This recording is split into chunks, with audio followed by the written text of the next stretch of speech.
Michelle Antolian, aka Michi Santelian sa Facebook. So I'm here to share to you my V-Mobile journey.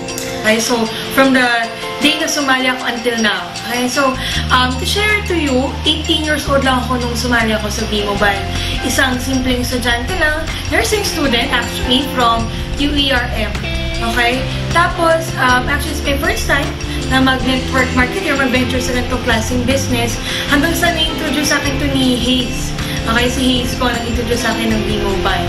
So, at first, akala ko simpleng kitaan lang siya. Akala ko simpleng loading lang siya until sa nakita ko yung wider view, yung mas malaking opportunity na pwedeng ibigay sa'yo.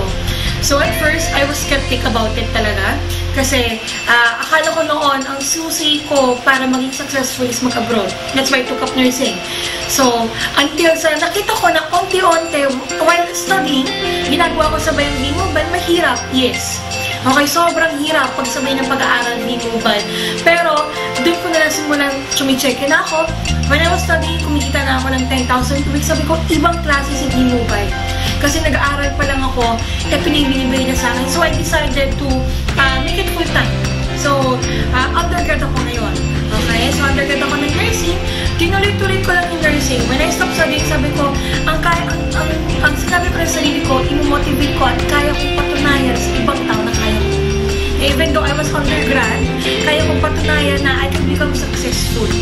Okay, so, pinagpatuloy ko lang si V-Mobile and then, sumunod lang ako sa mga upline ko, sa mga leaders natin, umate ng training, umate ng centerings, paulit-ulit ako nakikinig ng BOM. Okay, so, maraming beses din ako na-reject. Maraming beses din na nagkaroon ako ng mga hindi sumali, mga in-invite ko na in-indyan ako, pero alam ko sa sarili ko na it's part of the business. Okay, so ang payo ko lang sa mga nagsastart ngayon sa V-Mobile, tiyaga lang and keep moving forward.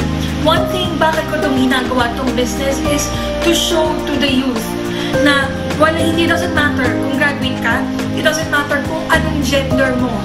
Okay? Basta malaki ang pangarap mo in this business, he can become successful like us.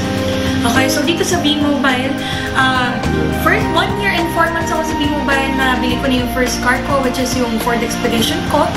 Okay, then after a few months, nabili ko yung una kong condominium sa Ortigas, and then sumunod ulit another condominium ulit sa SMDC, and then finally, at 20 years old, nabili ko yung first sports car ko. Sabi ko, grabe talaga. Hindi ko naakalain in my life. Okay? Hindi ko akalain in my life na magkakaroon ako ng sports car. Kasi para sa akin, para sa mga artista na yung big time, etc.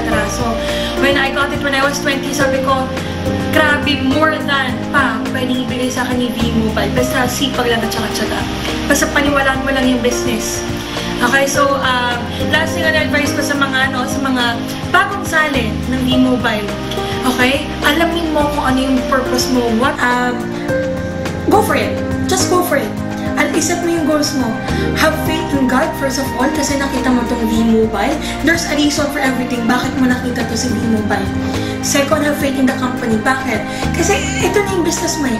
Ito yung bibigay sa'yo ng pangarap mo. Okay? Pangatlo, believe in yourself. Yun lang ginawa namin. Yun lang yung key namin. Okay, so, that's all that I can say. So, search me na lang. Follow me in Facebook. Michi Santelian. Okay? Add nyo lang ako. Mitch_V-Mobile@yahoo.com. Kaya man.